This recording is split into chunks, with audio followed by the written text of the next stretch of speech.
এদিকে চলে এসেছি আরও একটা ভিডিও নিয়ে। আর ভিডিওটা আমি এই এখন সন্ধ্যা থেকে শুরু করছি। তো আজকে করবো চিকেন পকোড়া, আর সেটাকে খাওয়া হবে সবাই মিলে। তাই তো মানু, একটু আগে এসো।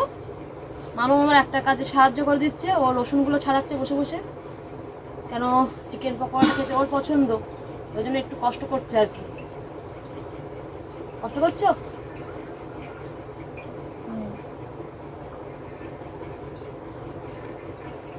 যাক, আমি দেখি ওই একটু পেঁয়াজ আদা তোমার এগুলো কেটে নিয়ে বেটে নেবো দেখি। আর এই যে দেখো, চিকেনটা আমি একদম ছোট ছোট করে যেমন পিস করে নিয়ে ভালো করে ধুয়ে নিয়েছি। এবার একটু জল ঝরাবো দেখি।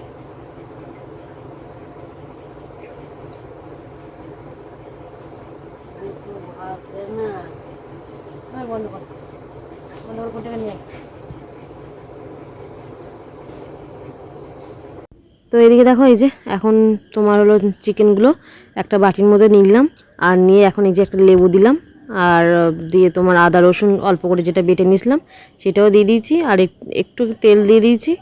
আর আমি এখনই মেখে নিই, এখনই করব, কারণ অন্য সময় তোমার আর কি 1 ঘন্টা মতো রাখি। আর বিশেষ করে আমি এখন 1 ঘন্টা মতো রাখি না বলতে গেলে চলে। আমি যখনই মেখে নিই তখনই করি, তখনও একই ব্যাপার, খেতেই বেশ ভালোই লাগে।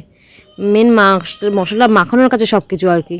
তো যাই হোক, তোমার এদিকে এখানে গুঁড়ো লঙ্কা, একটু মিট মশলা, একটু গরম মশলা, আদা রসুন দিয়েছি, ব্যাস দিয়ে এবার এগুলো ভালো করে একটু ওই তেল দিয়ে সব একটু ভালো করে মেখে নেবো। লবণ দিয়েছি, হলুদ দিয়েছি, আর এই যে অল্প করে পেঁয়াজ কুচি দিচ্ছি, বেশি পেঁয়াজ কুচি দেবো না। তো ভাবলাম পেঁয়াজটা বেটে দিই, তো ভাবলাম যে না, কুচিই দিয়ে দিই আর কি। আর এদিকে এই যে পরিমাণ মতো একটা ডিমটা দিয়ে দিলাম। একটা ডিমই লাগবে, যেহেতু অল্প চিকেন তো, বেশি হলে 2টো লাগতো। এখন কর্নফ্লাওয়ার দেবো প্রয়োজন মতো আর কি। আর এদিকে হ্যাঁ, আমি আর 2টো জিনিস ইউজ করা হয়নি, ধনে গুঁড়ো আর তোমার গোলমরিচের গুঁড়ো, এই দুটো আমি দিই, কিন্তু দেওয়া হয়নি। তো যাই হোক, আসলে ওটা বাড়িতে ছিল না, তো ওই জন্য ভাবলাম যে যেগুলো আছে সেগুলো দিয়েই করি আর কি। তো দেখো আমার একদম পুরো হয়ে গেছে মাখানো কমপ্লিট। আর কর্নফ্লাওয়ার ওই যে বললাম খুব প্রয়োজন মতোই দিয়েছি। তো দেখলাম লাস্টে আবার একটু লাগছে, তাই আবার দিয়ে দিলাম।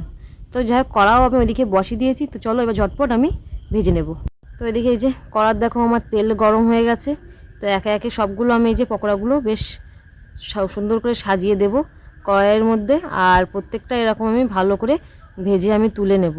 আর বিশেষ করে এই পকোড়া বলো কিংবা সব কিছুই না আমার বেশ এরকম ভাজতে ভালো লাগে, জানো, ছোটো ছোটো এই কাজগুলো করতে।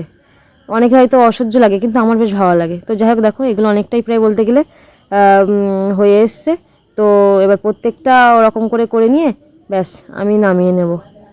তো যাই হোক, চলো সবগুলো ওরকম করে ভাজা করে নিই।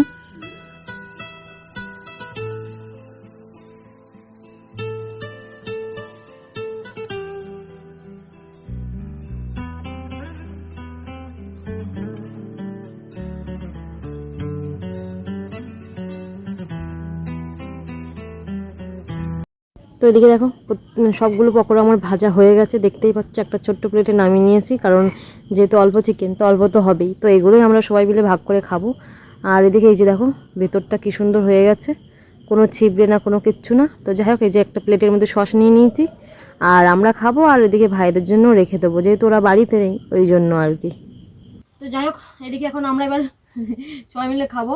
মানু তো রেডি অলরেডি, সস নিয়ে ও বারবার করে লাগাচ্ছে আর খাচ্ছে। আমার ভাইদের জন্য তো লাগে, নাহলে বলে আর থাকবে না বলো। নে খা খা।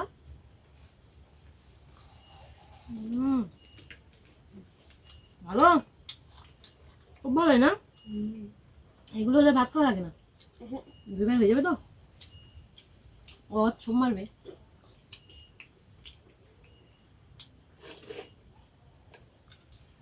একটা প্লেটে মানে সরষা দিয়ে ভালো ছিল, কোনো হয় না। অঙ্কুর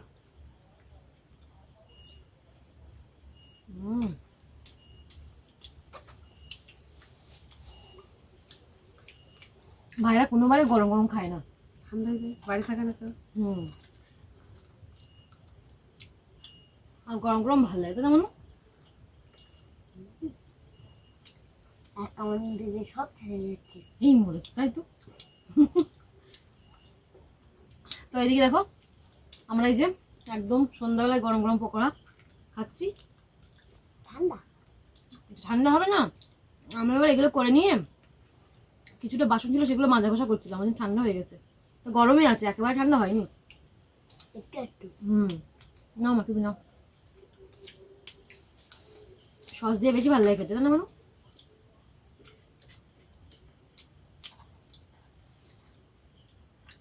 তো চলো ভিডিওটা এই পর্যন্ত রাখছি, আর ভিডিওটা কেমন হয়েছে অবশ্যই কমেন্ট করে জানাবে।